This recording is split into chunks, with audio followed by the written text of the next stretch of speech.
There you go. Wow. Hi everyone! Thanks so much for coming to this Zoom panel, Queer Identity in Games. So this is a SGGA times pinkfest panel. So if y'all don't know what pinkfest is, you can head down to pinkfest.sg. And in celebration for Pride Month, SGGA decided to partner with pinkfest for this panel. So I'm Gwen from SGGA. And I'm the chairperson. So what SGGA is about, Singapore Games Association. We are the primary trade association for gaming and esports in Singapore. So if any of you are interested in joining the game dev industry or esports industry, you can visit our website at www.sgga.org.sg. So today we have a really awesome lineup, and we have four of them here. Moderating with us is Dr. Jiaying Sim, and is this the first time I'm actually addressing you as doctor? Yes. So cool. It's fine. It's fine. It's so cool. It So means something. yes. So Jiaying is the assistant prof at Digipen Singapore, which is it's a postgraduate. No, it's not postgraduate. It's a university for game students. And then there is Ki Hoon, who's a freelance game journalist. We have Joshua Susanto, who's an artist, and Jedediah Sia, who's the founder of Outer Culture Studios. So sit tight. If you have any questions, just feel free to type them in the chat, and I will let Jiaying take it away. Thank you. Hi, everyone. Happy Pride. Or not. Thank you for joining us tonight, and thank you, Gwen, for the lovely introduction. Welcome to Queer Identity in Games. I am your moderator for tonight. My pronouns are she, her, and of course, tonight we have three wonderful panelists with us who are working in various aspects of the game industry in Singapore, and I will obviously introduce them briefly before they share a bit more about their journey with games. So, not according to any hierarchical order, we have Ki Hoon, whose pronouns are they, them. Ki Hoon is a freelance game journalist. Ki Hoon, please. Oh, okay. Hi guys, I am Ki Hoon, and like she mentioned, I am a freelance games journalist, and I've written for quite a few I would say a variety of publications. So some of the publications I've written for are like places like PC Gamer, Polygon, and Age Magazine. And I've been a journalist for around 5 years, and I would say that honestly, the main reason why I chose to go into games journalism was, I mean, on top of it being something that I always wanted to do, something that's very fun, but it's also that as a games journalist, in Singapore, a lot of local publications isn't really looking out for that, something like that. And to be quite honest, I am not that keen on writing for the Straits Times. Therefore, I I decided to go freelance and decided to bring myself sell my services to international publications. Yeah, basically that. Yeah. Thank you. Our next panelist for tonight is Joshua Susanto. Pronouns are he, they. Joshua is an artist living and working in Singapore. Joshua, please. Hi, thanks, Jiaying. So very quickly, I guess I'm an artist and an art worker in Singapore, and I use he, they pronouns. And so I guess I come more from the perspective of contemporary art. I'm not so much an artist in the sense of game development where you're making assets or like character design, but more of the time my work relies on research relating to like digital cultures, for instance, and like media histories. So coming from that perspective of contemporary art and thinking through the aesthetics of video games, for instance, with that kind of queer sentiment to it as well, I think is a good entry point into describing my practice. So I think recently I've been in residence with the Singapore Art Museum, so I'll be doing a showcase quite soon. Yeah, I think that's a good enough quick intro about me. Thank you. And finally, we have Jedediah Sia, pronouns he, him. Jedediah is the co-founder and director of Outer Culture Studios. Jedi, please. Hi everyone, I see a few familiar faces in the audience. So my name is Jedediah. I run my own game studio. On top of that, we produce games that are primarily around physical experiences and as well as adult workshop learning games. So very atypical of your standard digital or even tabletop games. But my background was actually also in digital games. I actually graduated from Digipen, where I got my degree in game design. And I think for me, games have always, well, being in the games industry is my way of challenging the norm, at least from my family background. I mean, I was supposed to be an accountant, and hey, here I am. So I think even my own parents kind of grew with me on this journey on learning what it means to be queer. And yeah, so being a game designer is in what I live for and what I stand for. Yeah, thank you. Thank you. Thank you everyone for their lovely introductions.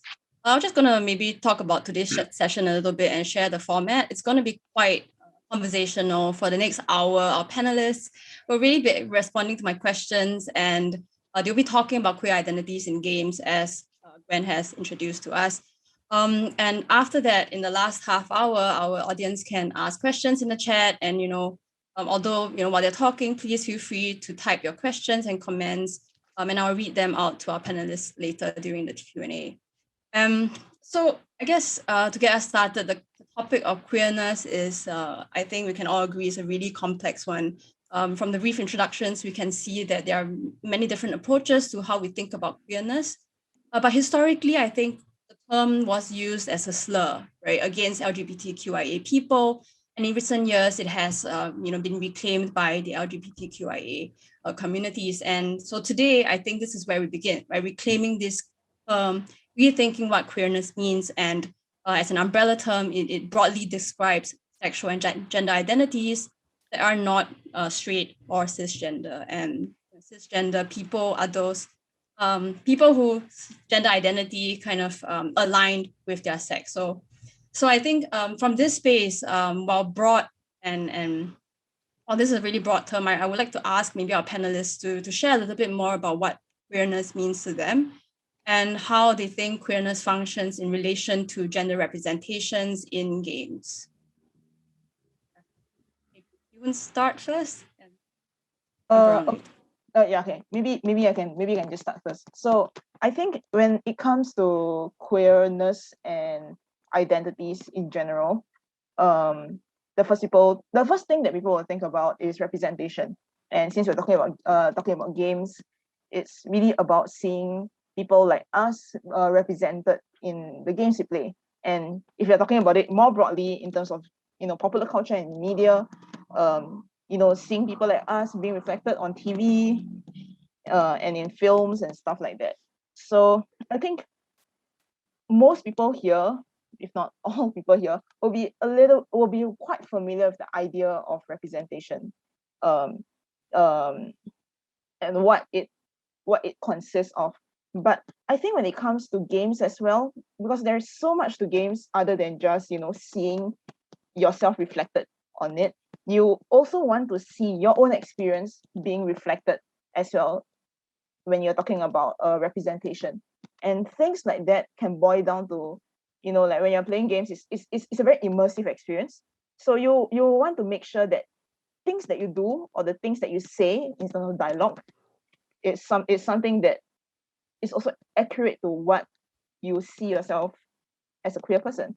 So for instance, when I play games, I usually tend to choose the avatar that is more male presenting, because I don't look very feminine for very obvious reasons.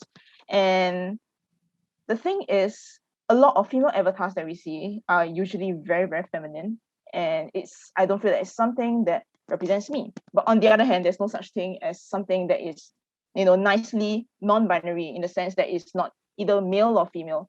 So I think games are actually getting a lot better when it comes to having physical representation in that sense. For instance, when you play Sims, now you can let your male character, for instance, or your male avatar put on dresses and stuff like that. And so this is like one aspect of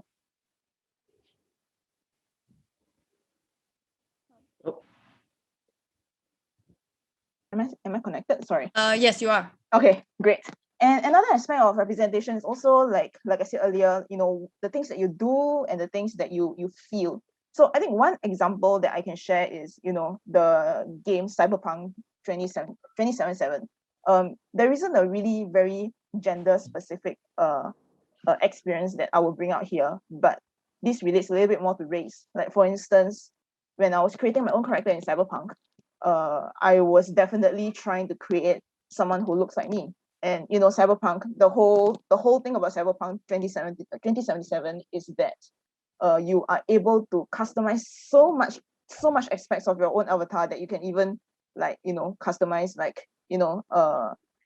your private parts, which is kind of mind blowing, but it's also kind of pointless to me, to be quite honest. And you can even you can even choose your own skin tone and skin color and stuff like that. But when I was playing Cyberpunk 2077, there was a sense that all these things are just it's kind of like a dress you put on. At the end of the day, what you say and what you do, it still feels like it comes from a very white, masculine perspective.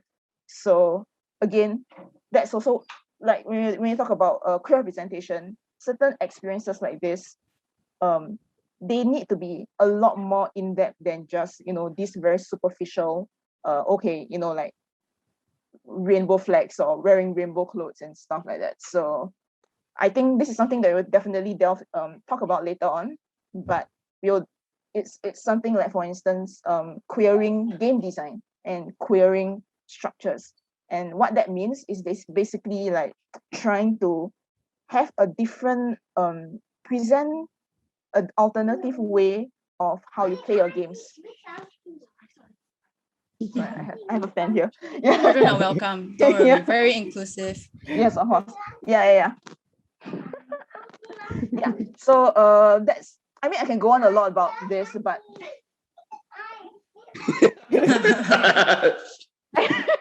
yeah, I can go on a lot about this, but maybe the other panelists want to elaborate on something, because yeah, there's really a lot to talk about.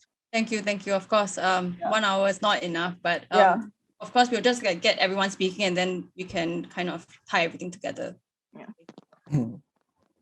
Yeah, should I continue? Yeah, of course, yeah. Right. Whoever. Yeah, one of the things, I guess I also kind of sometimes teach like as a teaching assistant in that setting. So and I do teach like interactive storytelling or like assist in those classes. So I guess like when I think about queerness, I do want to like situate it very specifically in that like that moment of 80s US and the AIDS epidemic, for instance, and how that notion of queerness was something that was reclaimed and something that's situated in a kind of radical politics as well, and that it outlines like alternative modes of existence, right? Whether utopic or dystopic, different modes of kinship. So to me, the notion of queerness is always a political one, and it always runs counter to like the dominant logics of the day. So whether it's like cis heteronormativity or like capitalism, for instance. So I think queerness to me is situated in something that is radical, and radical in the sense that not that it's a reactionary thing, but to go back to the root word of radical, right? Radix in Latin, which is like root, something that addresses like structural issues and looks towards like what are the underlying logics within society. So I think that's how I situate queerness. And also from a very like game studies kind of perspective, there is like emerging literature on like what it means to have a queer game studies as well. So I guess I'm coming in very much from that kind of theoretical affinity as well when I think through queerness. So yeah, just to sum up, it's that political affinity. How can we kind of look at it as an interdisciplinary thing, whether it's like the merging of like queer theory with queer studies, for instance. And there are authors that I think we will talk about a lot as well, like for instance, Bonnie Ruberg, who wrote this book about how video games have always been queer, as well as, of course, like queer game studies. So things like that really inform my understanding of how we can think through games, not just as a medium for entertainment, but as a lens through which we understand the world around us. It's not just about games, it's also about media content that we consume. It's about ubiquitous media technologies, for instance. So it's a framework to engage with the world around us. And that's why I think that this is so important, right? It's not just about seeing images of yourself in games. It also helps us think of ways with which we can re-engage with the world around us. So that's why I think like, yeah, this is how I situate myself. And this is how I feel that this is like a really important thing that we should be talking about. Yeah. Excellent. Jedi? Wow, they have all taken my points. Sorry. No, it's okay. It's Always good. happens with the last person. Yeah, You'll I go know, next. right? Yeah, first. No, but it's great. As in, and I totally agree with all of them, right? Like I think at least from my own experience, I mean, video games have certainly come. I should say games in general has certainly come a long way over the years. You know, in our pre-talks for this panel, I just mentioned how when I was growing up, right, like video games were never something that I thought of as queer. That's because in the early days, back in the old days, games were not really used for storytelling. Like there were maybe some level of stories. For example, things like those shooting games always, say that you're some US soldier or you are a spy, right? But it's a very basic storyline, right? And so to me, it has always been the exploration of mechanics rather than the actual act of interest in storytelling. But obviously now that has changed so much with the development of games. Now that every games are treated as a main form of entertainment and not seen as like this trendy culty thing for kids anymore. And that because of that, we have so many more opportunities to explore games as a medium to tell stories beyond just consuming them through the oral means, but also through living through the character itself, right? And there is a lot of opportunity for introspection because you are now part of the game. You're now part of the character. You're made to evaluate the consequence of the choices in the game itself, right? And that really leads to you learning about how do you think about the world around you, right? If you do something in a game, does it mean that what you'll be doing the same thing outside of the game? So and that even for me, I think it also challenges how I design games, right? And so, for example, how do we design games that are not competitive? How do we design games that do not have any strict win conditions? I remember whenever I would bring up such concepts to even some of my fellow game designers, it seems like it's a very foreign concept to them. And that's because, I think it is really the start of us trying to queer the how we usually design games. So I'm very excited for whatever we're about to talk about today. Oh, wow. Super exciting points. I think just very briefly running through all of them. Of course, Ki-Hu talked about how it's more than just accurate portrayals. And I think all of us can agree as well that representations of marginalized sexualities and gender identities is important, right? But there is a lot more that games can do as a medium, the mechanics itself with technology, giving you the opportunity to create avatars that are so customized. I thought that is something that we probably wouldn't be able to see maybe 5 years ago, right? And games even offering an alternative and a way for you to queer life or even imagine an alternative way of being. A few terms came up just now when you were talking. Ki-Hun mentioned feeling and doing, right? And I think Jedi and Joshua both kind of gestured towards the notion of embodiment as really important. You're immersed in the game, you feel when you're playing the game. So it's more than just like a distant kind of application of game theory. So on that note, are there any games that have been really memorable to you when you were growing up that really did queer well, or any game examples that does queer well in whichever ways you construct them? So whoever don't fight. There. Jedi should go first this time.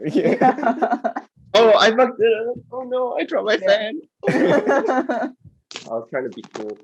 Okay, there we go. Okay, I'll start. So I think one of the examples that I wanted to bring up was Dream Daddy.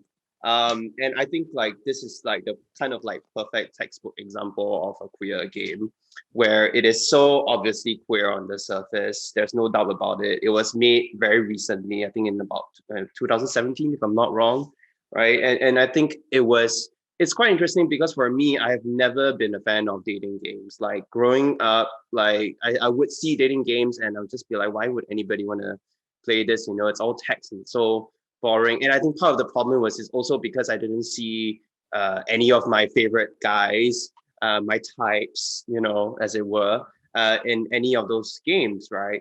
I always had a bit of I grew up being a little bit more toxic masculine in my interest, and so I'll be like always looking out for the muscular guys, and I'll be like, there's no muscular guys, it's always skinny guys, right? So yeah, that was me growing up. But then it kind of changed in Dream Daddy, where I was like, oh my god, like I'm starting to see like the fact that I'm no longer needing to say that I am a woman in order to date these guys, right? The whole context of this game is that daddies date other daddies. But here's the thing, you even have a choice not to, right? If you want to not be a daddy, you can just kind of change that in the options when you start up the game. So I think, at least for me, especially because I didn't grow up with storytelling games, this was really one of the things where it pulled me in so much that I spent so many hours on it. And really trying to like figure out like which one of the daddies is actually my favorite, and if I like this particular daddy, does that mean there's something wrong with me? So but one of the other interesting things about Dream Daddy is that Dream Daddy was not created with so it wasn't created to be a queer game initially.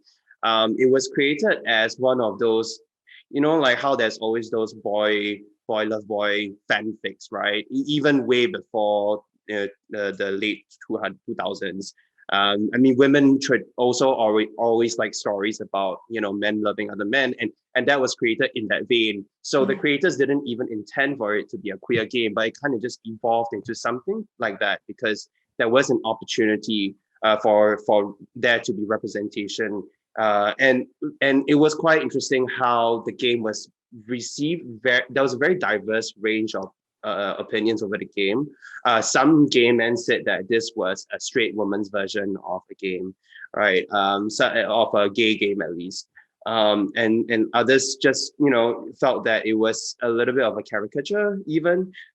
So again, I think just for me personally, I think it was a great game, right? And it really boiled down to who was playing the game. It's not going to be for everyone, but the fact that it exists, the fact that it started conversations, I think that to me is probably the most important part of the game, and why I'm so glad it exists.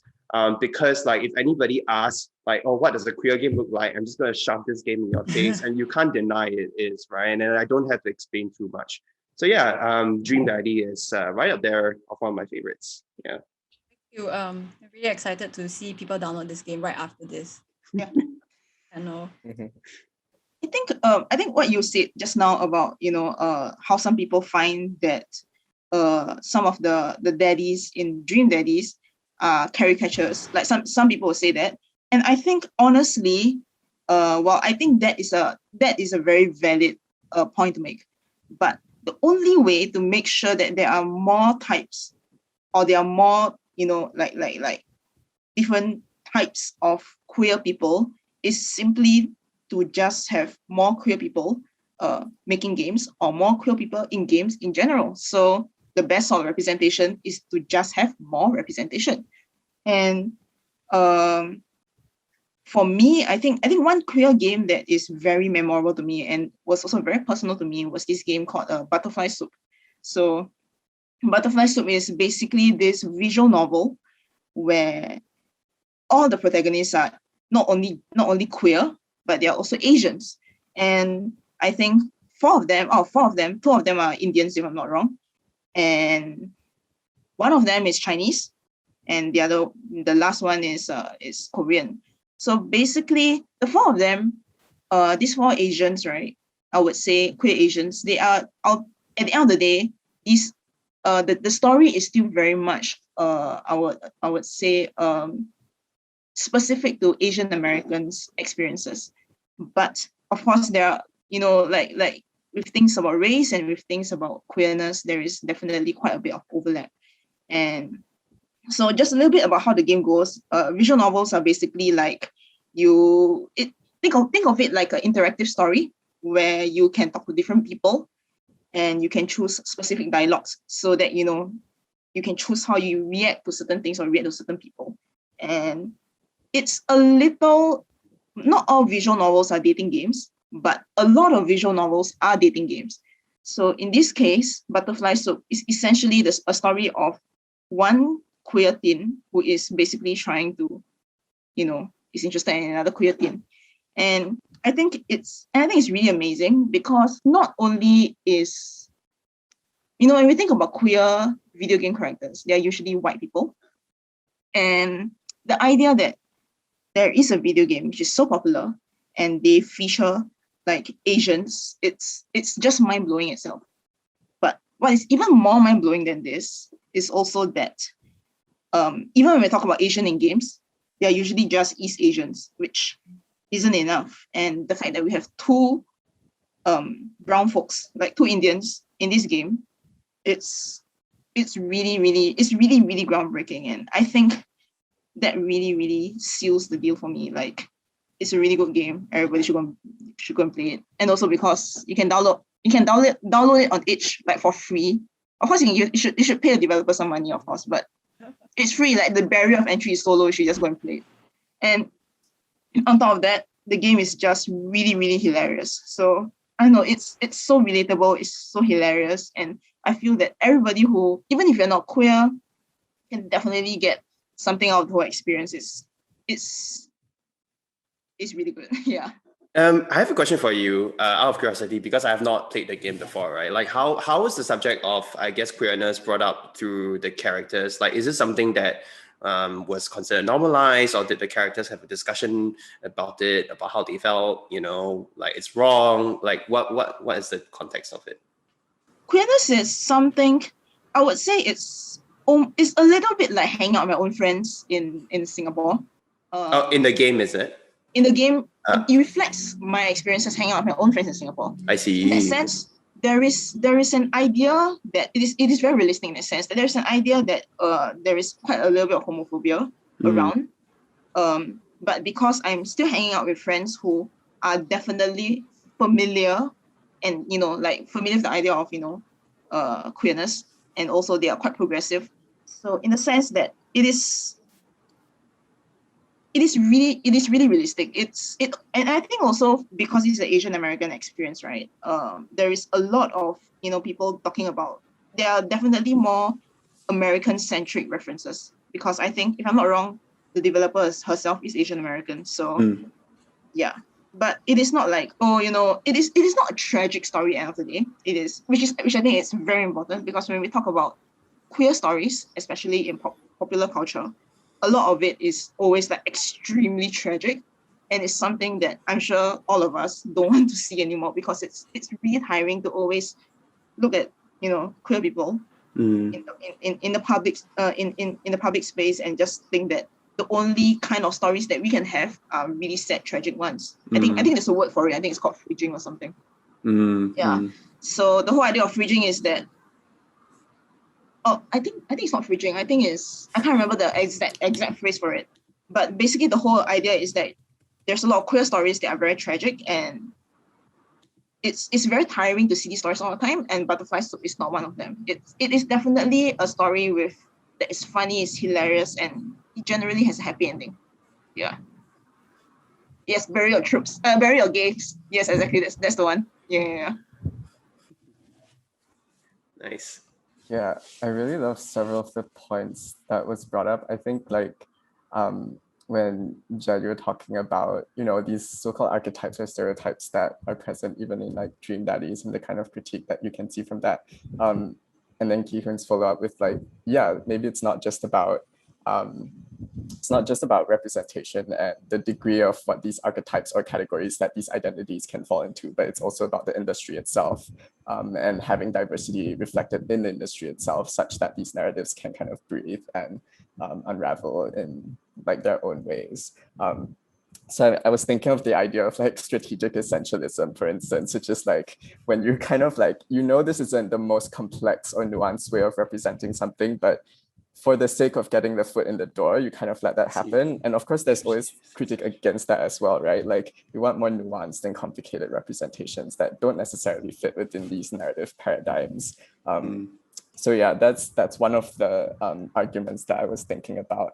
And then continuing off on what Ki-Hoon they were mentioning about, it's about the industry as well and about the game makers. I guess to me, it's very much not, yeah, it is a structural issue, right? It's a It's something that is symptomatic of a culture industry, and something like an industry that builds, for instance, barriers to entry for people who might not inhabit a specific subject position and therefore do not feel safe in representing or like presenting their own stories. So like the game that I really like, for instance, is by Porpentine Charity Heartscape, and it's called With Those We Love Alive. So Porpentine is like a game designer slash artist, and I think like this game has been presented in a museum context as well. It's a hypertext game, relies very much on just like text and clicking through text. But it actually weaves this very beautiful world where you're an artificer or kind of like an allegory for an artist or a creator. And you're trapped within this system where you're essentially in servitude to this empress. You're essentially bound within this castle, and you have like very limited options within this paragraph of like going through different places to explore. And it's very, very dense in the way that just diction and in the experience of reading it, the prose has such a force to it, that it's such a completely visual experience as well, or like a tactile experience, just in the mastery of like Porpentine's usage of language. So I think in that sense, it's a game about creation, right? What does it mean to exist in sometimes structures that feel very inhospitable? And even though it starts out very difficult and tragic, towards the end, there is like the introduction of a loved one that you've known for a long time. So it doesn't end with that queer tragedy. It more of kind of thinks through what are queer contingencies or modes of contending with inhospitable structures that we have to work within and work through, and what are the tactics that we have to devise in order to like have these kinds of narratives or subject positions be presented. So yeah, like Porpentine's game is made on Twine, which is something that it's interesting to bring up as well, because it's a very accessible game making tool. So you can make a lot of like text-based interactive fiction games on it as well. So there's the idea of the queer games avant-garde that kind of emerged in the early 2010s, right? And they all started using these very like accessible game making tools. So figures like Anna Entropy, who wrote Rise of the Video Game Zinesters, and then this very long subtitle about how like queers, nerds, housewives are taking back an art form. So it's about not just like delineating. I think one of the things is about delineating creator from fan, or like consumer from creator. But if we think of all of ourselves as people who are also able to like put out these stories about ourselves and not feel like there is a segregation between like the genius artist who has the right to like produce great works, but like if you yourself want to make like janky like games like with accessible tools, then that is also a way to represent your truth and your experiences. So I think, yeah, that's one of the reasons why like there are so many things about With Those We Love Alive that I like, and so many tangents from it that, yeah, afford a lot of ways of thinking about creation and game making in general. Yeah. So much going on. I think if you want to stay till 12 midnight, we can.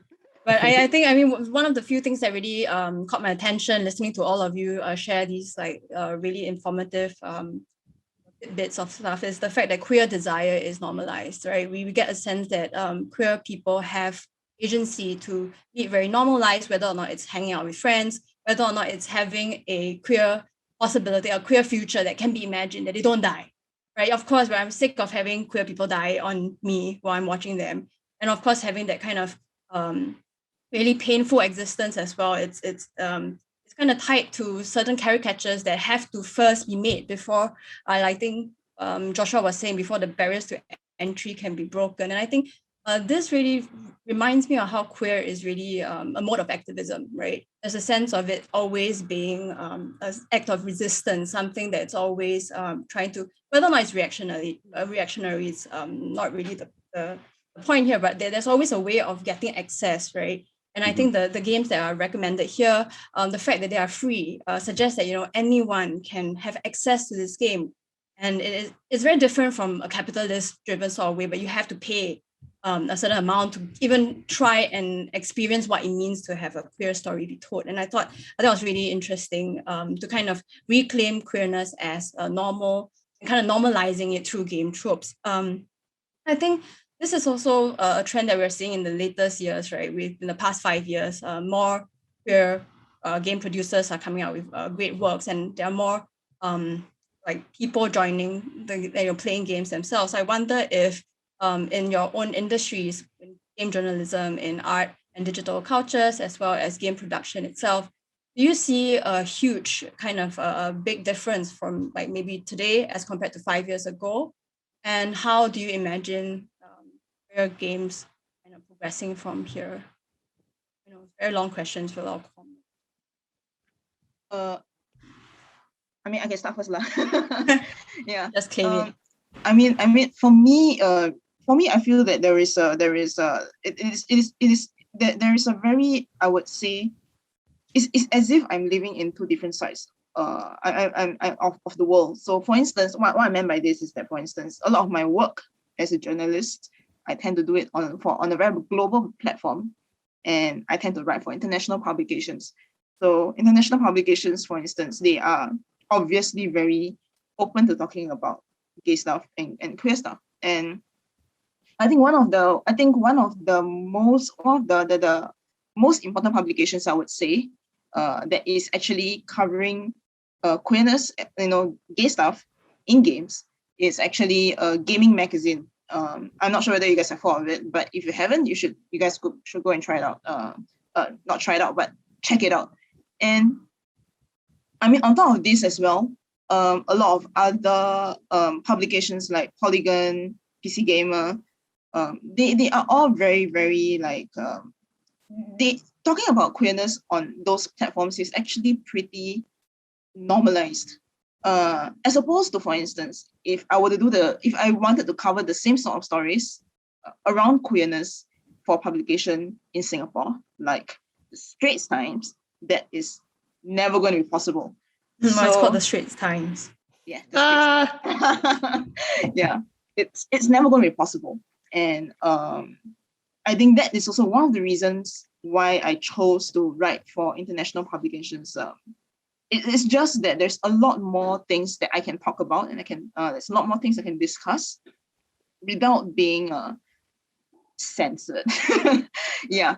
And I think that's one thing. But it is not to say that gaming journalism, the industry as a whole, is a utopia.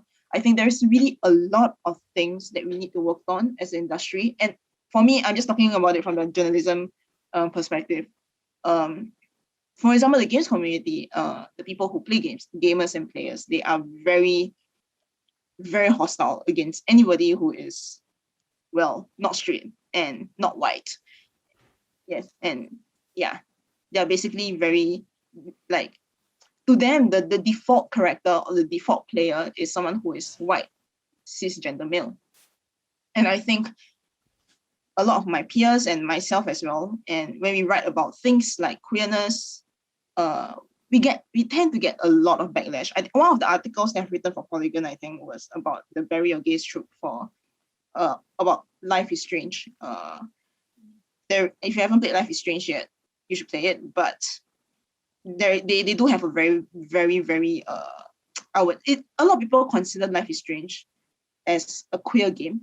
But at the end of the day, the Bury Your Gays trope is very, very present in the game.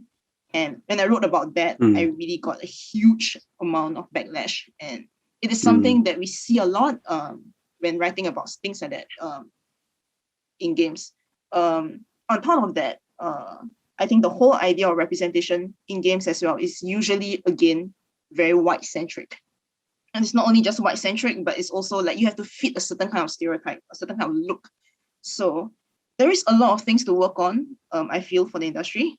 But again, the best way to improve things around this, I mean, nowadays, I think one of the biggest conversations we have right now in the games journalism is having unions and stuff like that. And also the whole idea of actually bringing queer writers who are not just white into the industry as well. helping people, helping marginalized voices, and giving them the platform to write the stuff they want to write. So I think, yeah, that's probably the main thing around games journalism right now. Yeah. I think so. To kind of write on your point, and one of the things that really struck with me that I think Bonnie wrote in her book was that for some straight people at least, video games are a safe space for them to hide from identity politics. And I can't help but feel like, yeah, that is so true for many of them. And I think because of that, even when I think about, like, let's talk about locally, right? I mean, because we are in Singapore, I think when it comes to writing gay characters, I think I can only think of like a tiny handful, or at least those that made it slightly bigger, which is like Masquerade, right? Masquerader, they had one character, I think Kihu mentioned last time, but I remember that even that one gay character was not, I mean, I'm sorry, I love the people there, but like, I don't think the character was well fleshed out. I don't think that made me feel seen. I don't think that was actual storytelling, right? And I understand that there may be some limitations to that, right? Be it, you know, censorship or whatever. But I think even if I think about my own school, right? Alumni, Digipen, in Jiaying, you don't have to agree with me because I know you're still teaching there. But I don't. Opinion's my own. Yeah. Opinion's my own. Yeah. Yes. And look, I'm glad. So one of the things that I was very glad was that Jiaying came into Digipen. Like, I took her first gender studies class, and that to me was huge. Like, we never had gender studies class before, before that, right?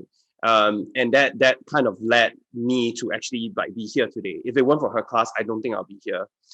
And I think that because of that, even the level of story writing that we have in our games, our local indie companies, right? Like, not a lot of them are able to see the opportunity to write a good story, even if they are a queer game designer, right? And let's face it, I don't think the straight game designers are going to be motivated to want to write for queer people unless they have very close queer contacts, right?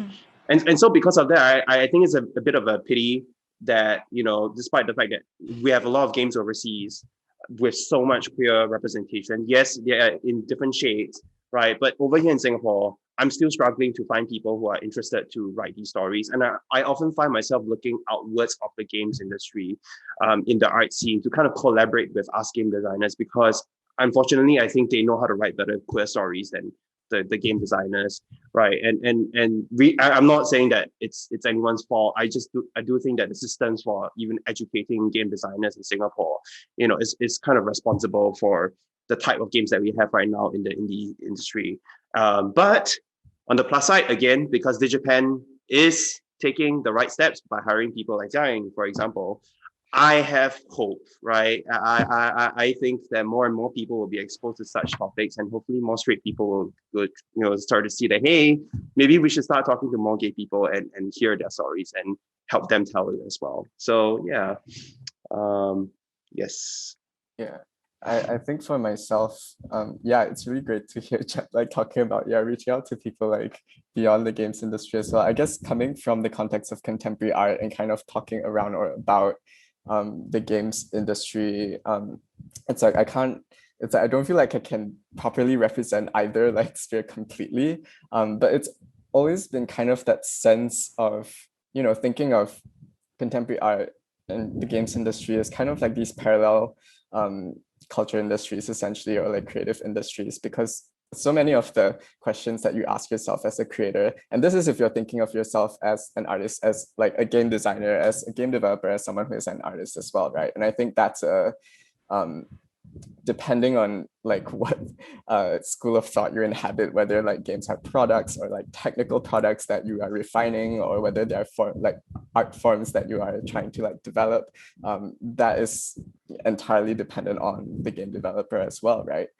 So I guess coming from contemporary art, where there's a lot more critical engagement with queer theory, for instance, then for myself, it's just thinking about game designers as artists, and how can we not beyond representation, it's also about queering the notion of these culture industries as well, right?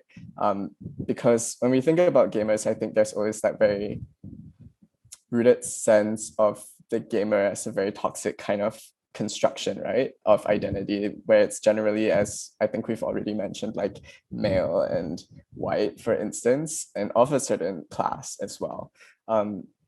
But how can we take incidents like the 2014 like Gamergate kind of incident as a gateway to think about how even the traditional notion of the identity of the gamer is changing, right? It's changing to reflect that games are a product of the histories that we inhabit, the cultures that we inhabit, that is not a technical product that you kind of like rate 4.5 stars or something, but it is very much an artistic kind of form of creative output as well. So I think thinking of it in an industrial sense, it's like, do all games have to be always associated with that notion of like the AAA game and the studio development kind of route? Or can there be like small and diverse communities that just band together and make their weird janky games, that kind of thing? So I guess I come from it from a very different perspective as someone outside of the games industry as well. Like, how can we self-organize? How can we exist outside of these systems and still create games that speak to different experiences or alternative ways of being? Yeah. Yeah, I kind of wanted to add to that as well, because like when you're talking about offering different experiences in games, outside of AAA, the AAA games, mainstream games, blockbuster games experience, I think that is a very important point to talk about when we talk about queering games. So the whole idea of queering games, it's not just like I mentioned just now, it's not just about giving the sort of representation, like seeing yourself in the game as well, but it's also queering the structure of the game. Meaning like you are subverting certain things that you would think are default in games. So there are things like, for instance, how you live in the game, how the story is like, how you interact with the systems, and even things that are very, very fundamental, like win conditions, how you win the game. So there are a lot of queer developers who have created a lot of games that is very specific, that subverts what people would consider default in games, and have created their own version of games as well. Like to me, I was just writing about this like earlier. I was actually playing a AAA game called Outriders. And to me, I just thought that, like, in short, I think that the game is actually not very good. And it's I mean it has everything that a typical gamer would like. He has a lot of guns, you can modify your guns, you can get new weapons, and you just shoot things, and the storyline is just about saving the world. It's so hyper masculine, and it's so straight. It's like probably like if the game has a sexuality, it will be like extremely straight.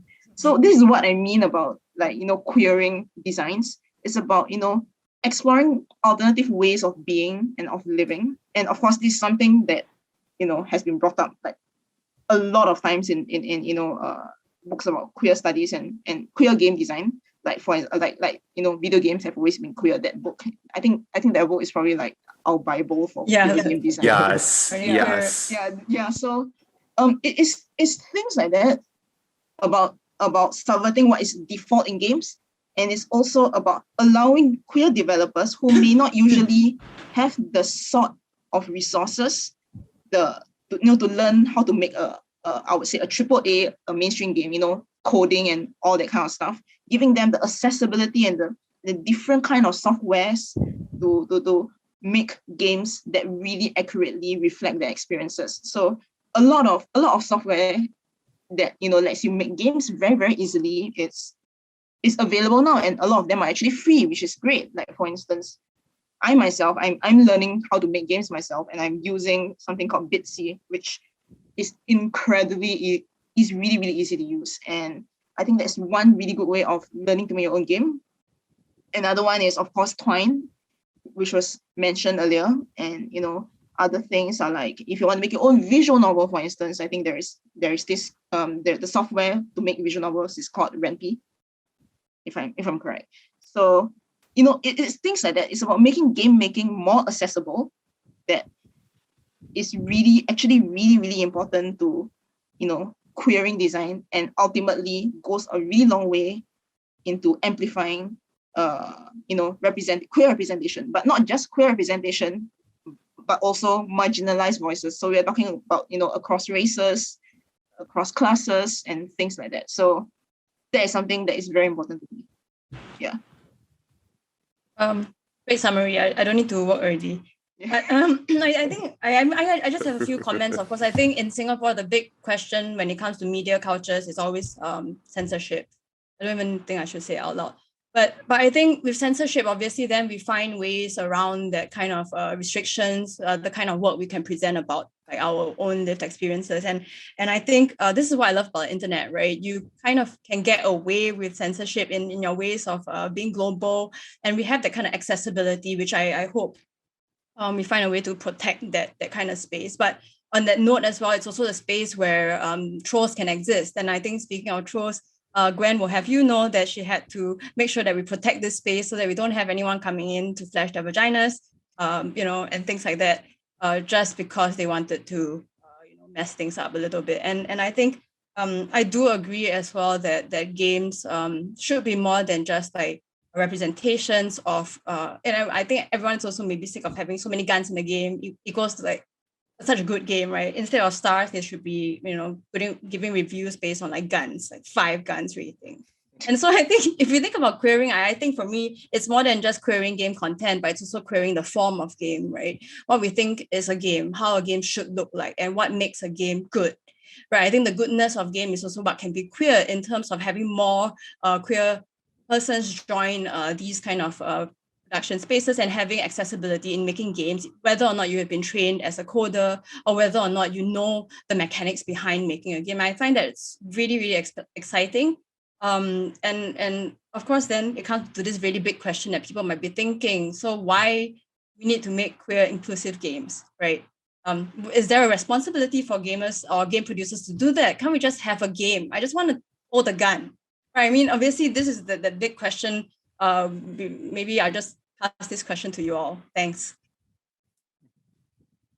Yeah, I feel like this is one of the things that really underpinned like, the Gamergate kind of incident in 2014, right? Where there was a lot of backlash against why are, for instance, these simple twine games like Depression Quest, for instance, by Zoe Quinn, why are these games considered games when they don't follow the traditional trajectory of having quests or like a clear story or like attacking enemies, for instance? And I think that backlash of why are you including your politics of identity, of mental health, of these issues into our games when all I want is simple escapism. But then that kind of decries the existence of all these other people where, every form of games, every kind of creative product, all of these exist within culture and all of these are politicized, right? To borrow from like the second wave feminists, the personal is political, right? It's impossible to ignore these politics unless you exist within a certain degree of privilege or like you exist in a certain structural position when you are able to ignore these things. So I think on the very fundamental level, that premise is ungenerous, like it's disingenuous. And you can't say that there are games that are apolitical to begin with because they are absolutely products of culture, of politics, of the people who make them. Yeah, so I guess that's like the way I would like react to something like that. Yeah.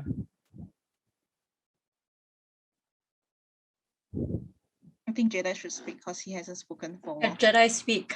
I'm still thinking because I mean, to me, I think it's pretty obvious why we need to have queer inclusive games, right? And I think like one of the things that I when I grew up, a lot of people liked all those gun games, at least all the guys around me, and I've never gravitated towards any of them. Like that's probably the biggest reason why I didn't have a console for the longest time, because I didn't feel a strong pull to any of the games from me when I get a console.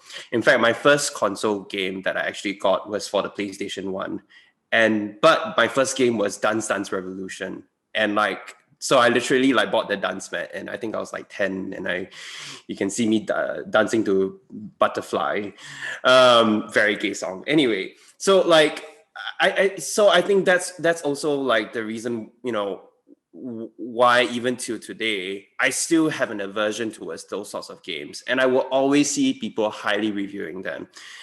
unfortunately, because of my occupation, I have no choice but to get a copy of it somehow and try them out and see what people like, right?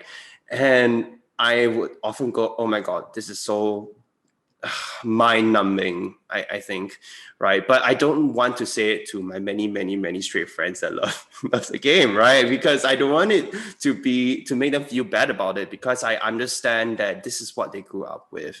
But I think it's because that is why we need more vocal gay, I should say queer game designers, because it kind of, even within the game design community, right? As long as you have more queer game designers, it often gives a lot of opportunity for them to speak to the straight game designers of like what kind of games are actually also possible and well liked by the queer audience, right? I mean, even if you think about it from a financial perspective, 10%, right? That's a huge market that you can tap on, right? Like, hello, make something for them, right? And not only that, I think being a queer game designer, even if you're straight, makes you a better game designer, because it challenges your framework of like how you usually design games, right? For example, there is this very basic game design framework called mechanics, dynamics, and aesthetics, and it's a very old framework. It's kind of phased out somewhat, but I usually teach it because it's the easiest thing to teach to someone who's never heard about game design. And one thing that they used to teach is you should start teaching designing from the mechanics first, right? Followed by the dynamics, which is the interaction between the mechanics, and then followed by the aesthetics, which could be the story, the visual look. And now I feel like it's more and more relevant nowadays to say that, you know what, actually there isn't a start point. You should start from anywhere, right? And that in itself is also querying about the way that we think about game design. If you know that you are supposed to be creating a queer inclusive game, you actually start from the aesthetics first, right? You go from the other direction. And I believe that actually many game designers still think in a very traditional way of let's start from mechanics first. So yeah, I think having more queer inclusive games challenges the notions of how we design games, and therefore it just makes better games, because even the process of it is so different and gives rise to so many more possibilities. So I guess that's from a game designer perspective of things. Yeah. I would add that I'm actually one of those people who actually really enjoy like shooting games. Like I kind of grew up with it. Like I think one of my favorite games are Bulletstorm, which Bulletstorm is so much fun. You just like shoot everything. And I would like to add that it is something I really enjoy. I really enjoy playing AAA games. I love Mass Effect. I love games like Skyrim and those big blockbuster games. They are just really fun to play sometimes. But there comes a point where there are so many of these kind of games that's being made, and you just need something that is more different. And that is when queer game design comes in, when you come in and you think about how to present this in a different way. Like for instance, when I was talking about Outriders, it is, when I was playing it, I was just thinking this is a game that is very, very clearly engineered and created to maximize profits. That's all I would say. Like it's really mind-numbing, and it's after a certain point, I just stopped finding it fun at all in the first place. You compare this to another AAA game, like for instance, I think the only thing I can think of right now is Mirror's Edge, because I really love Mirror's Edge. And for a game that is created by a AAA studio, I think EA, right, if I'm not wrong, yeah, it is very subversive, because it is really less about shooting and killing people, but it's really about focusing on the whole idea of movement in games. Like in that game, you are just basically this person who is just jumping across fences, and you're just doing parkour across like rooftops and stuff like that, and it's really, really exhilarating. So yeah, things like that, about thinking about how else games can be different rather than sticking to the standard shoot, kill, upgrade your weapons, shoot more people. It is not just good for making games a lot more interesting. I think it also actively contributes to the longevity of games in general. Yeah. Also, can I just say that Faith from Mirror's Edge is so hot. Yeah. I love Faith. Yeah, Faith is awesome. Yeah. Joshua, before you speak, I just have like one point, and I think that's really what I find beautiful about queer thinking and queer people. It's never just either or, right? I can like AAA games, but I can also like games that are other than that. But I think that is I think maybe what embodies for me the beauty of having queer inclusive game. You can have more and different types. Okay. Yeah, no, I didn't have much more to add. I think it's not just about differences in the kinds of mainstream narratives that we receive, but also the differences in queer narratives as well. And I mentioned like strategic essentialism earlier on, but like there's also the danger of homonormativity, right? Where there are these delineated forms of being queer that or being gay or like queer that is more generally understood to a mainstream audience, sympathetic portrayals of queer people, I guess is how they would put it. So I guess I was just thinking of, what are the differences that are imminent to queer existences as well? And how can we kind of watch that unfurl without like bracketing it all together, right? And letting queerness be as messy as it is and it should be. There's this really great quote from like a writer, Bruce Sterling, about I think he did it at this was in the 90s, a game development conference in the 90s, but his panel was called like the story of the wonders of storytelling. It was a very ironic title, and I think there was a point where he kind of goes manifesto-like, and it's like, don't aim to be civilized, don't hope that straight people will try to keep you on as some kind of pet. To hell with them, they put you here. Have the courage to realize your own significance in culture, right? It's not about, tending to what are the prevailing notions of the day, but to carve out your own existences, because sometimes you just have to like, get a little rough around the edges, I would say. Yeah, so I guess that's all I have to add to that. Thank you. And I think like we're in 9:05 now, and we have some questions from the audience. I think we have already kind of addressed them, but I will just read them out.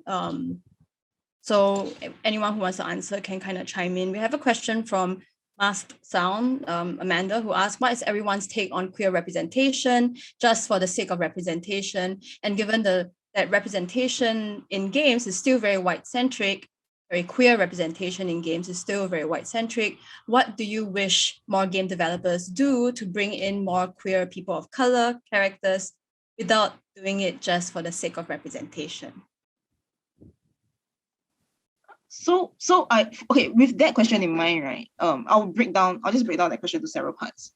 So when you talk about doing it for the sake of representation, I would like to ask, like, what do you mean by that? So, is it if what you meant by that is like, oh, we just want to put in queer games just to earn brownie points with other people? Yes, I kind of see that happening, but mostly within, I would say AAA games. Like for example, most obvious example now is Pride Month, right? We see all the different like studios, big studios, probably Bethesda, EA, all of them, they just change their logo to like, colorful stuff. And a lot of it is very superficial in the sense that it is very they don't have practices in their own studios that actually help to promote queer representation in their games as well. Being queer is still considered an alternative, I would say, identity, with being white being and being heterosexual being the norm. So if you're talking about that, like it looks like they're just trying to fit in like brownie points, especially for the purpose of Pride Month, and just to make some queer people happy. I think it's a valid concern, and the only way I feel, one of the best way actually to counter that is really actually to talk to more queer people, and essentially just hire more queer people as part of your development team and in positions of leadership as well. Because as we all know, most of our leaders everywhere, like in Singapore and everywhere, is usually either the white straight guy, or in Singapore, the Chinese straight guy. So yeah, hire more queer people and hire more, racial minorities and gender minorities as well. That is probably the best thing to do right now. Yeah, I think, yeah, sorry, Janet. No, go. Yeah, I think reading Amanda's question, the immediate thing that comes to mind is just that, these games that usually come from America, there's that issue of pink capitalism, right? Where like catering to queer audiences kind of bestows you with that idea that you're a liberal company and therefore like people should spend money on you because you're like a company that supports worthy causes. So I think it's very much just being aware of the complicity of how queer identity can be co-opted by these larger systems, right? Not for the sake of queer people, but for the benefit of corporations or for the benefit of profits as well. So I think, like, to me, it's more of like sidestepping that and like maybe not always looking to AAA studios for these kinds of representations, as much as there are so many structural issues that we can kind of start to think about resolving in those industries, but also look towards like indie games and small like self-organized games, for instance, by small teams. Yeah, things like that are a way of redistributing the capital, I would say, is maybe how you would put it. Yeah. Actually, this is a very interesting topic that I had some gripe over, especially when I started this company. I mean, quite a lot of people have kind of come through the doors of alter culture working here, and I would say that like 90% of them are queer. Like, and it wasn't even by like choice or like just by, it's just because they happen to be, right? And I even had one meeting just last week, and we were kind of doing this exercise where we are writing down what are our roles in this team. And one of them, my intern actually wrote down, "Oh, I am the woman voice of the group." I thought it was very cute. But even when it came to like, for example, like company image, right? I think there was the time where we had an opportunity of whether we wanted to be listed as like a queer friendly company in the list of queer friendly companies. And we actually made a conscious decision to like say no. And I actually kind of had a debate with this with my co-founder, with me actually being for it, but we decided in the end no, right? And so it's like you would think that, hey, how is it that even though we have 90% queer voices, why is it that we do not want to be listed as such? And I think it's also because about this whole thing about signposting, where there are just way too many companies that do it. And honestly, if we just do the things that are queer friendly, people will know, and you don't have to prove it. And that is also something that I grown to. I didn't think like that in the past, and now that I actually do fully agree with it. When we come to hiring practices, right? Same thing. I always ensure that if there's a good distribution in my team, if I've already too many male Chinese, then no more male Chinese, for example. Even in the games that we create, our games do include a lot of fictional characters, sometimes not. But when it does, we always think like, how would this look like to X player? Depending on who their identity is, we consider every single lens that they could view this game through. And then lastly, if we can, we try to play test with actual audiences to make sure that, they're comfortable with the game and its representation. Like, you're not going to hit it 100%, right? But I think it's all about taking sufficient steps through designing the game, through the testing, through the hiring of people that are so much more important than whatever Ki-Hoon had mentioned earlier with those other companies. So yeah, that's what I would do at least. Yeah.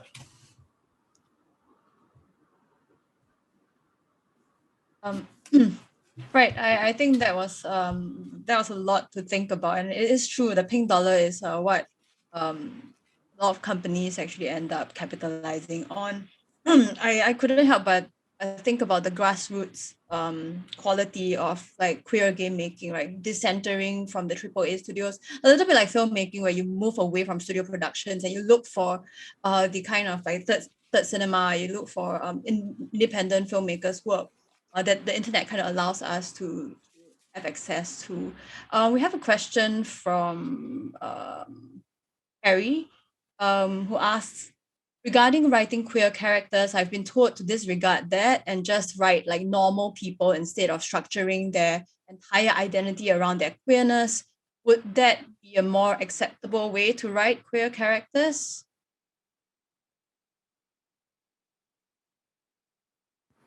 I'm not exactly a good writer, so I'll hand the time over to my other. Everyone just like, yeah, hosts. just pass this on. I am, from my perspective, right? And I have to say that I don't write fiction, so all my writings are like strictly non-fiction. But I mean, with that in mind, though, I think one of the biggest gripes that a lot of people have, a lot of queer people have when it comes to queer characters is that yes, a lot of the problems, a lot of the things that we experience and see in games and in popular culture tend to be structured around our queerness. And in that sense, yes, it is correct that you kind of should just write them as like normal people with their queerness as something that is not, I would say, the center of the focus. Or there are like certain things like how in a game or even a movie, you know that there are characters which are really weird and they're like they it feels like whoever is writing these are kind of going out of the way to prove that they are gay. For instance, I think there was one Asian character in Star Trek, for instance, who like they just randomly forced in a short clip of that guy hanging out with his husband, which is kind of weird, like, to be quite honest. So yeah, it's a good idea to kind of like to write them as like regular people.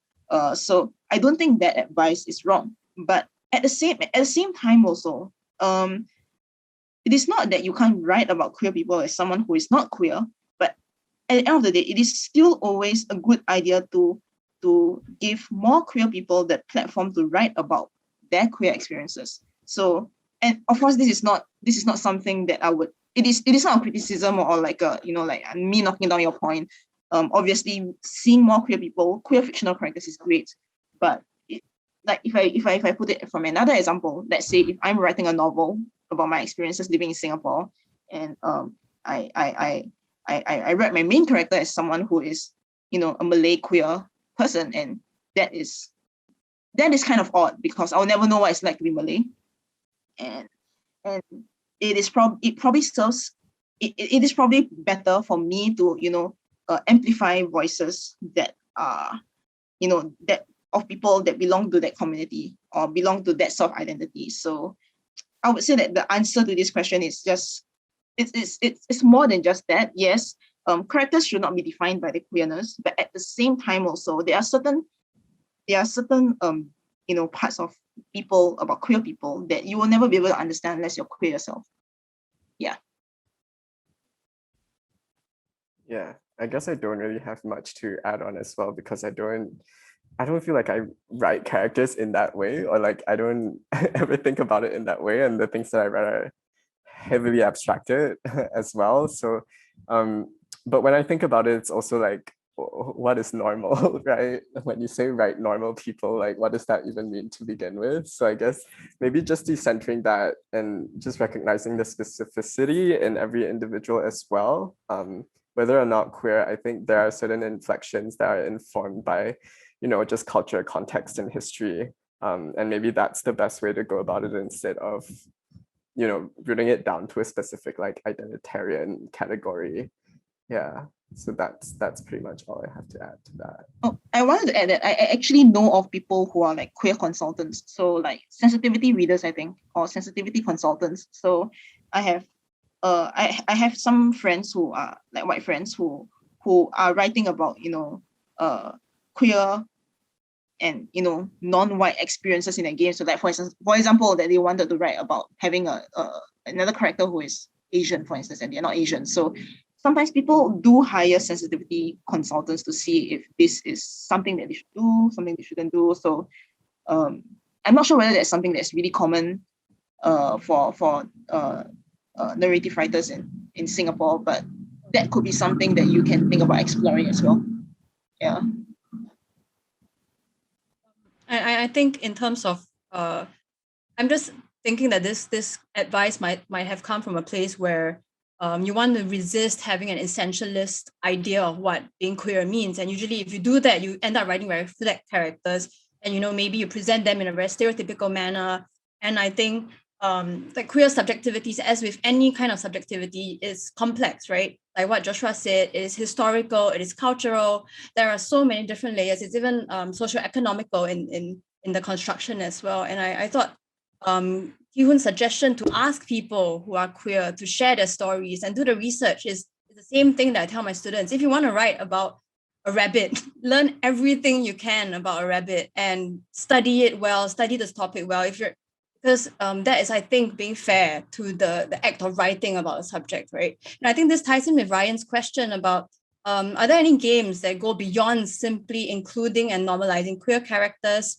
Ryan says that obviously having positive and appropriate representation of queer characters in games is great, but being queer is more than just that, right? He suggests that, sorry, I'm paraphrasing a little bit, that there are many different examples of normalized representations that maybe forget the troubles of queer people, right?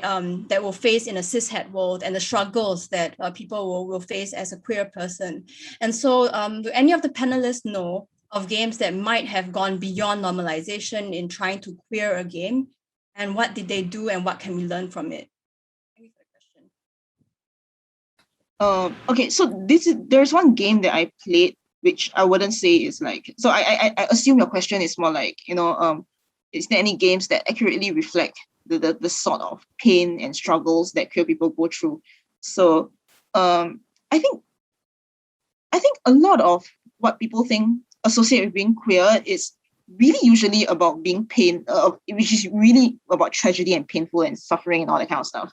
And which is why we even have the whole bury your gays, trope. But but yes, there are definitely a few games like that. There are definitely games that for example talks about the experience of coming out to your parents, for instance. I think there is a game called like Coming Out Simulator. There's so many games centered around transgender people and their experiences of trying to be themselves in this world. There are really, like, if you go to itch.io, like, you can easily find so many examples of it, and a lot of them are just really, really amazing. For me personally, there's this game that I really, really like, and it really, really changed my perspective of my own identity as well. And the game is called Gender Wrecked. I can share that link later. It's basically like you are just like in this world full of monsters. Like, these monsters are just not, there are no regular humans there, I think. And you're just there trying to kiss. I think you're trying to kiss monsters. There's a lot of like monster kissing games these days, which is actually quite fun. But a lot of it did talk about with a lot of these monsters. A lot of them did talk about, like, what is it like to be who they are in this world. Like, some of them, there's this one monster that I really like. I think he called himself the Void or something, because when people ask him, like, ask them, for instance, what is their gender or what is their sexuality, their answer is usually nothing. Like, my gender and my sexuality is just a big gaping void. And I was like, wow, I kind of feel that way, like, to be really, really honest. And I think, and the game is like, there are moments of, like, lightheartedness, and there are also moments of like when we talk about more serious stuff. And yes, we definitely do have that in games. Especially in a lot of indie games. I do feel that a lot of indie game designers are kind of like paving the path towards making like games that are a lot more inclusive. And yeah, you should definitely check Gender Wrecked out. Yeah. Yeah, I wanted to build upon that because you mentioned like trans game creators, and like I'm thinking of anti-entropy, for instance, and dysphoria, like dysphoria with the number 4, like a game that very much goes through the struggles of what it means to just exist as a trans person in this world. And also going back to the game that I mentioned earlier, which is like Porpentine. Porpentine's With Those We Love Alive. very much like by a trans creator as well, very much about the violence of existing in a world that seems to be designed against you almost, what it means to exist in a broken world. So I think they're quite abstracted or at least for Porpentine's games. I should just send the link of like all of Porpentine's games because like they're all like available to play like on her website. Okay, I put it in the chat. But essentially, all of them use language in such a way that it never reduces the experience of being trans to, just an inspirational journey, for instance, or like an empathy game. It is about communicating the complexity and the nuance of trying to exist and the violence of that almost. So it never delves into that kind of queer tragedy because it does explore like, yeah, what does it mean to find affinities in a world like this? What does it mean to find a group of people that you can love and you can operate with and like organize together with in this world? So in brokenness, you are able to carve something out for yourself. And that's what like I feel Porpentine's games generally try to communicate. Beyond just creating the form of the game, right? Where it's just like all text or like using Google Forms to make a game, for instance. So that queerness kind of exists on multiple levels in Porpentine's games. And I keep saying her name because I really like her stuff. Yeah. Yeah, so I guess that's one of the examples that I would bring up. Yeah. As for my example, I think my example is it's quite a famous one. But what I want to bring up is the way that we think about it, which is Dungeons and Dragons. Dungeons and Dragons is something that actually our company has been doing a lot of R&D into recently, because I think there is a level to it that is really differs from any of the digital games that we mentioned today, in the sense that, right, there is this like meta context to it where you are at the end of the day, it's a form of self-expression, but you're also interacting with other people who are also self-expressing. And how much of it is really your own person, right, that bleeds into the magic circle, and also the way that the dungeon master like crafts the story, and then how it explores topics like race, for example, is very present in many of the stories. And I think that while the story may not necessarily always be queer if depending on the dungeon master, but I think the fact that it explores conflict, and also marginalization as well. Like, I think inevitably queer topics will always be brought up. The way that you play your character is queer. The way that you express your character is queer. So I think it's also, I think what's beautiful about it is that, at the end of the day, there might be a story that's crafted, right? But it is you, the player, who defines that the story is queer, and you see how that plays out in the interaction with the story and as well as the other players. So I do think it's a very good opportunity for people to find themselves and explore themselves, and also to have conversations about what it means to be queer, which I think therefore there's an opportunity that bonds people together, unlike many of the other narrative games where it's often one way and you download it, right? So yeah, I'm not saying that other games are worse. I'm just saying that it is very different, and it serves a very different purpose in the realm of queer games. I think, Jeddah, you can also take the next question on role-playing games from late 90s and early 2000s, like Baldur's Gate, I don't know the game, and Icewind Dale, based on the Forgotten Realms of Dungeons and Dragons, where you can write your own backstories for the characters that you create, despite it not going to affect the story game so much. Is this a good start, or is this just considered as a lazy method to allow people to create their own personal experience? And it sounds a little bit like fan fiction to me, in the broad scale of queer storytelling, right? And the productive notions of that. Yeah, I'm reading it. Is it a good start, or is this considered a lazy method? What does it mean to be a lazy method? Maybe template, or maybe I don't know. Well, I rather than see it as lazy, I think it's a good introduction, at least. Because at the end of the day, like I guess I'm not a writer, but as with any game, like you always need, if you're a game designer that's starting out, you always need a base to start off with. You don't create your own original game. You always have some sort of reference, or maybe you modify a base game, right? I think in that sense, rather than call it lazy, I just see it as a good introduction to ease it in, because it's such a complex topic, right? And yeah, so I guess it is a good start. I don't think of it as lazy.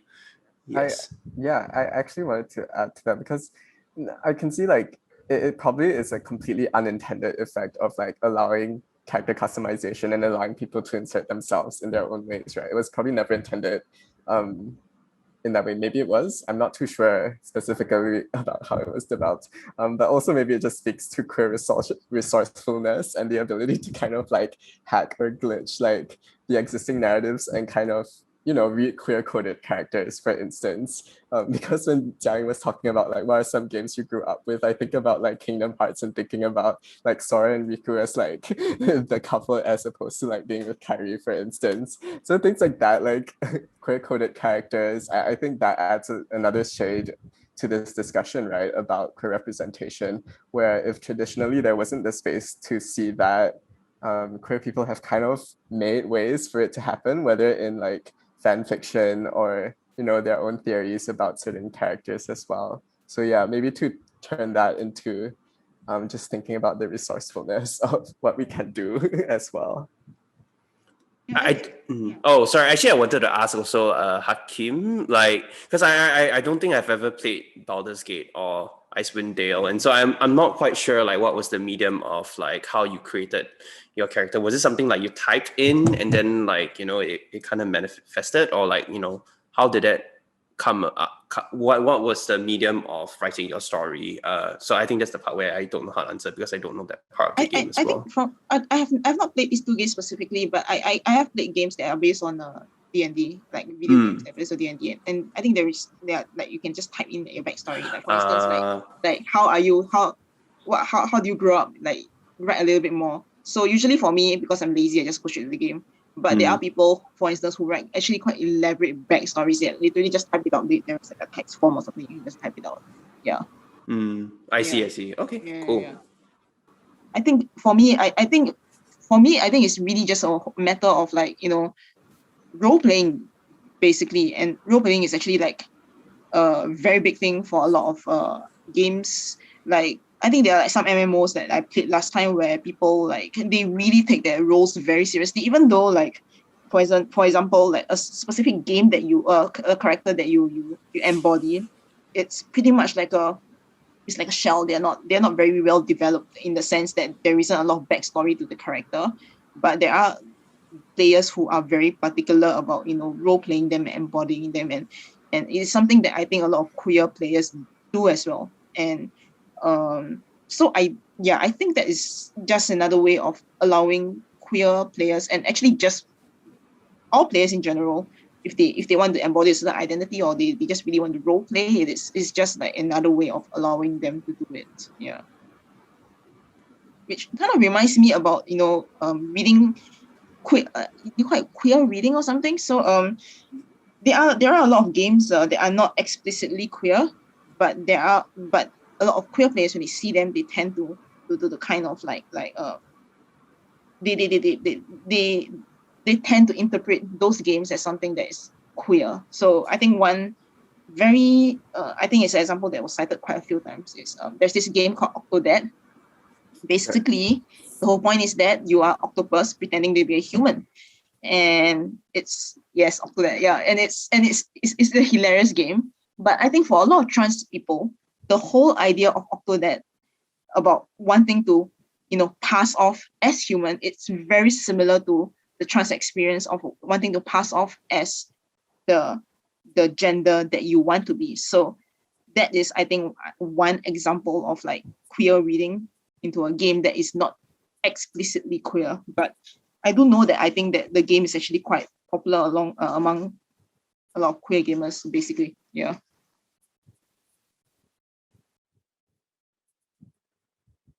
There's one more about the modding scene. Yeah. Would we say that the modding scene would do a great deal for the community? Yes. Anma? I mean, I do think, I mean, just not to just say yes, right? But I mean, we have already seen, I think it's all about the agency, right? Like how a lot of these AAA games, the fact that they allow for players to modify the base game itself, right, it is in a way handing the agency over to the players to create their own story, to queer the game itself in a way, right? And you see so many versions of it. In fact, a lot of them even use these mods to create like videos, right? I think a lot of them have done a lot of YouTube videos and stories based using the game as a base. I think even right now in COVID, I can't remember the name of the troupe, but there is this group of actors, right? Because of COVID, they're out of job. What they did was they took the base game and they sold tickets to people. And so what you do is you put on your VR headset and you come to the game, and the actors would invite you as if you're a part of the game, and then they would also like, you know, teleport you to different parts of the game depending on what act of the game it is, right? So in other words, the function of the game, the story of the game has totally been modified in so many ways. And I think, yeah, so the short answer is yes. And like there are so many cool things that are done just beyond gameplay because it bleeds into other forms of entertainment as well. Yeah. Okay, and I think, well, this just really blows my mind just how capacious game culture is, right? How much you can queer and how much it has always been queering and always been queer as well, and how you can queer code something that's straight. And I think I noticed this is, of course, in media cultures in general, where participatory engagement in games necessarily create more queer narratives through the act of playing itself, right?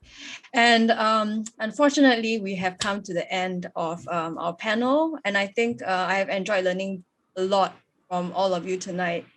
And if we have any like final comments, we can put them in the chat, but perhaps we can all like go home and stay home and just kind of like think about how powerful the game medium is, right? And film as well. But yeah, I'll just pass the time back to Gwen, and thank you again for having me on the panel. Hey, thanks to all of you for being part of the panel.